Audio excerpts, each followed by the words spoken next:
মাইলের সংরক্ষণে সাগর ও সুন্দরবন উপকূলের নদ নদীতে চলছে কোস্টগার্ডের অভিযান। বৃহস্পতিবার দুপুরে কোস্টগার্ড মিডিয়া কর্মকর্তা লেফটেন্যান্ট কমান্ডার সিয়ামুল হক জানান, দেশের মৎস্য সম্পদ রক্ষায় জাটকা নিধন প্রতিরোধ, মাইলের সংরক্ষণ ও সমুদ্রে মাছ ধরায় নিষেধাজ্ঞাকালীন সময়ে কঠোর নজরদারি এবং প্রতিনিয়ত কোস্টগার্ডের অভিযান অব্যাহত রয়েছে।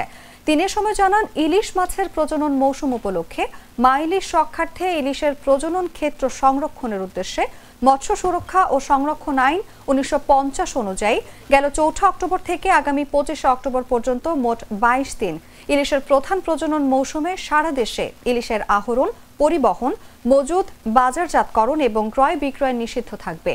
এই উপলক্ষে মাইলিশ সংরক্ষণ কার্যক্রম সফলভাবে বাস্তবায়নের লক্ষ্যে সব রকম ব্যবস্থা গ্রহণ করেছে কোস্টগার্ড পশ্চিম জোন। বিধিনিষেধ কার্যকর করতে নদী ও সমুদ্র উপকূলে গোয়েন্দা নজরদারি বৃদ্ধি এবং দিন-রাত 24 ঘন্টা টহল কার্যক্রম পরিচালনা করা হচ্ছে বলেও জানান তিনি। বাংলাদেশের সূচনা লগ্ন থেকে, বাংলাদেশ কোস্টগার্ডের সূচনা লগ্ন থেকে বাংলাদেশ কোস্টগার্ড আমাদের সুবিশাল যে সমুদ্র সীমা আছে তার উপকূলবর্তী অঞ্চলে, নদীর তীরবর্তী অঞ্চলে আমরা সার্বক্ষণিক নিরাপত্তা নিশ্চিত করে আসছি।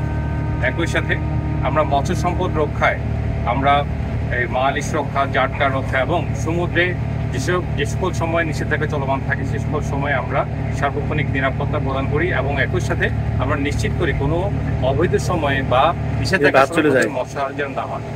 বাংলাদেশ কোস্টগার্ডের এই মহান কৃতিত্ব স্বরূপ আমরা 2025 সালে মৎস্য রৌপ্য পদক লাভ করেছি। আপনাদেরকে জানেন ইতিমধ্যে যে বর্তমানে যে মৎস্য সংরক্ষণের উদ্দেশ্যে মাইলিশ রক্ষায় মৎস্য সংরক্ষণ আইন 1950 মোতাবেক 4 অক্টোবর থেকে 25 অক্টোবর 2025 টোটাল সর্বোচ্চ 22 দিন আমাদের সকল ধরনের মৎস্য ইলিশ মাছের আহরণ, বাজারজাতকরণ এবং সংরক্ষণ সম্পূর্ণভাবে নিষিদ্ধ।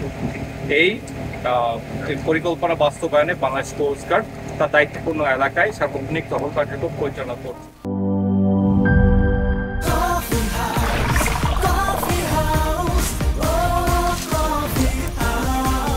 কফি হাউস, প্রতি চুমুকে আড্ডা জমে।